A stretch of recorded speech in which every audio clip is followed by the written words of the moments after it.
Fiscal policy. Fiscal policy is all about taxing and spending. Every year, Congress and President try to come up with a federal budget. Now, budget is law. That's why President and Congress are both in on the process. President leads and Congress tends to follow. President submits budget to Congress, usually in February, then Congress takes that proposal and edits it. Sometimes the budget is not passed on time, and the government operates based on continuing resolutions that appropriate money to various government programs and agencies. The fiscal year begins on the 1st of October and ends on the 30th of September. The difference between surplus, deficit, and debt is very important to understand. The federal government has to get its money somewhere. The primary source of that money is taxes. It can also impose taxes on on imported goods called tariffs, and also some money the federal government will get from fines and forfeitures. So all the money that it takes in, then the government can spend. However, sometimes what it spends is actually greater than what it takes in. When that happens in any given year, it's called a deficit. Deficits are always annual in nature. So in any given year, the government might spend more than it takes in. So how is that possible? The reason why it's possible is because the government can borrow money.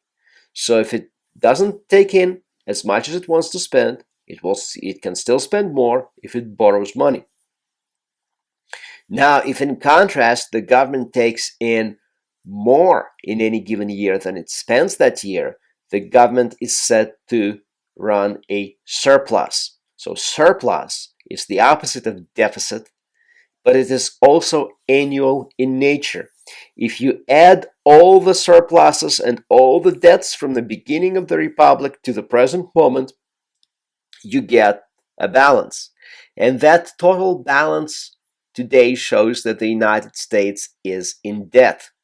So please understand the difference between a deficit and debt. A deficit is annual in nature. It's when you fall short of income and you spend more than your income. But the debt is the cumulative idea. That's the sum total of all the deficits and all the surpluses that you have had over the years.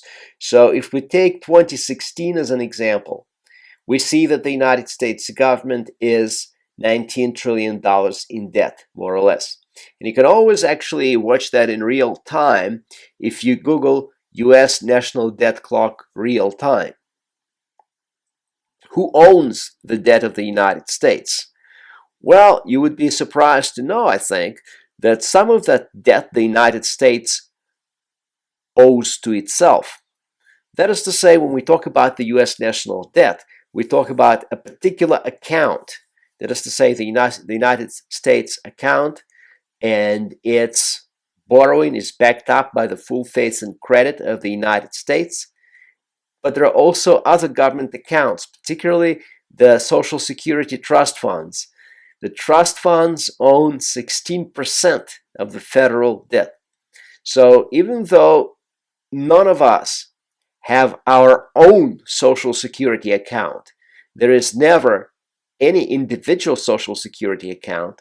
There are Social Security trust funds. That's where all the money is pooled and all the money gets paid out for Social Security. Now, by law, since the mid-1960s, any surplus that Social Security runs, it has to invest into the federal debt. And for many years after it was created, Social Security actually ran significant surpluses, but not anymore. Now, Social Security trust funds also run deficits.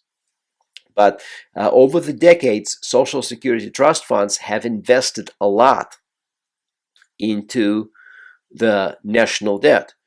Now, the second biggest holder is the Federal Reserve banks, who own somewhere between 12 and 13%. And then you have other federal agencies who own 13%.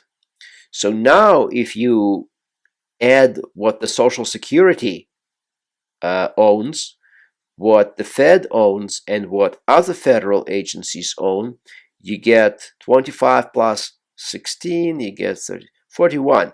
you get approximately 41% of the debt that the federal government owes. It actually owes to itself, to other funds. One fund owes money to other funds. Now, also, state and local governments own approximately 3% of the federal debt. And then there are foreign investors. China, 8%, Japan, 7%, other foreign nations altogether, 19%. Mutual funds, 6%. A mutual fund is a fund of many private investors and the money is pooled together so as to maximize its purchasing power. So we understand that over 40% of the national debt that the United States owes, it actually owes to itself. How is this money spent? Where does it all go? Now, contrary to the assertions of some, it doesn't go into some secret alien projects. It doesn't go into spending $400,000 for a hammer, $200 million for a bathroom. Yes, there is fraud and abuse, but that's not what puts a hole in our budget. That's not what creates these deficits that added up to $19 trillion and counting in debt. Now, first and foremost, Social Security, this data is of 2014, but it's still 2015 rather, but it is still relevant today. Almost nothing has changed since 2015. Social Security, 24% of spending. Medicare, Medicaid, and CHIP, 22%. Now, Medicare is health care for the elderly. Medicaid is health care for very poor adults. And CHIP is health care for very poor children.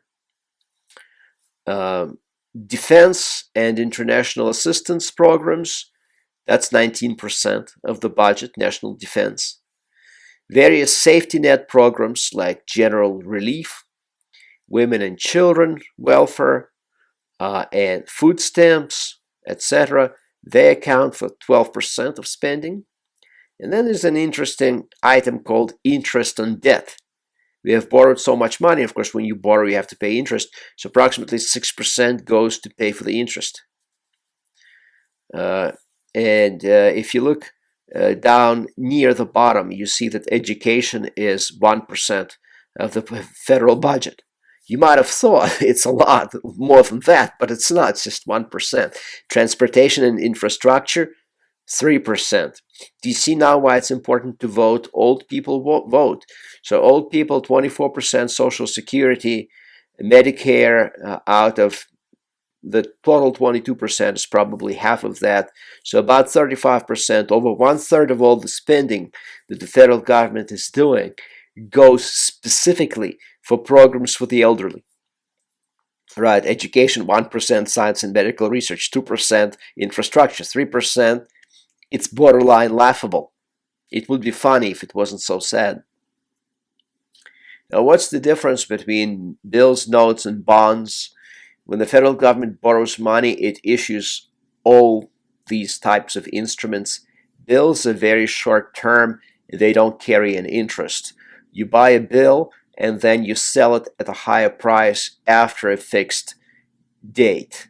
So let's say you buy a bill and then 60 days later you sell it for a slightly higher price, which was predetermined. And then the difference between the sale price and the purchase price is the profit that you make on a Treasury bill.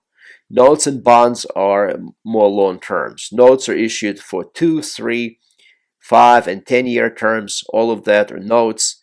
And then bonds are long-term investments that are more than 10 years.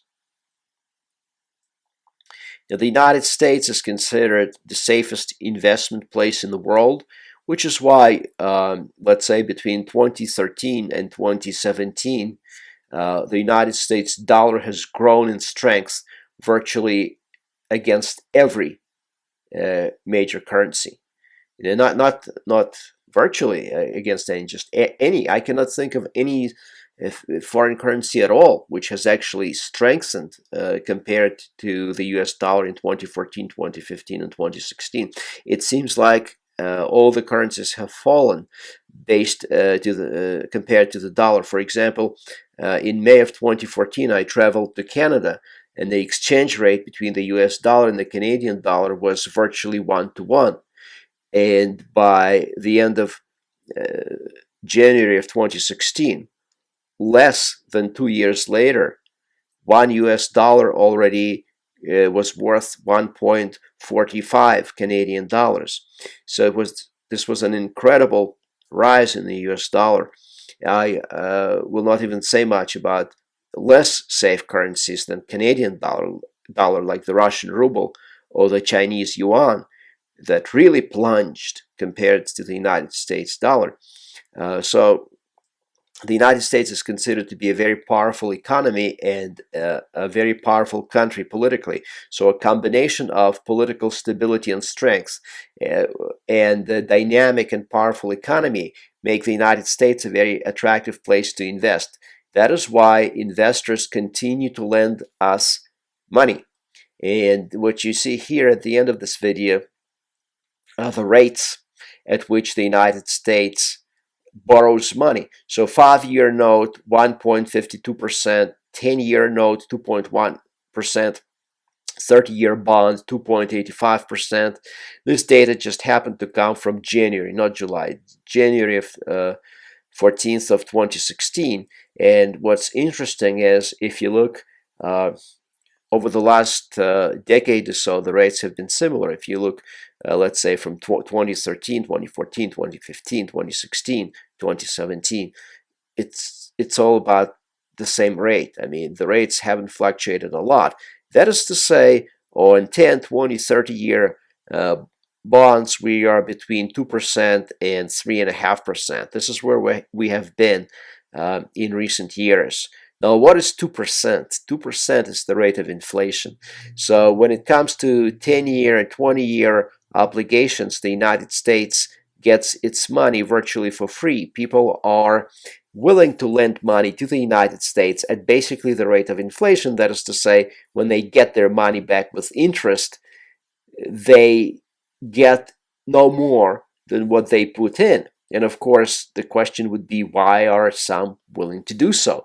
The answer is, if you already have a lot of money, the main objective is the preservation of that money. And so some people are just willing to park their money, at least for a while, with the United States, waiting perhaps for some greater opportunity, or they decided they're done. They're done making money, they're retiring, they want to invest money into the United States for safety, for safekeeping. So basically, the United States borrows money at the rate of inflation, and you might ask yourself, how is this possible? The United States is so deeply in debt. It's over $19 trillion. What is going on here? Well, what's going on is simply this. Economic strength has to be understood in relative terms. Yes, the United States has serious economic problems, one of which is the debt itself. But other countries have it worse. There are countries in the world that may be dying. And I'm not talking about countries falling apart or separating, splitting apart. No. Countries that are actually dying because they're so far below replacement rate in terms of population. And so many people want to emigrate out of those countries and go live somewhere else. Countries like Bulgaria, for example, the Baltic states of the former Soviet Union, Estonia, Lithuania, Latvia, whose population is shrinking, countries whose population is shrinking.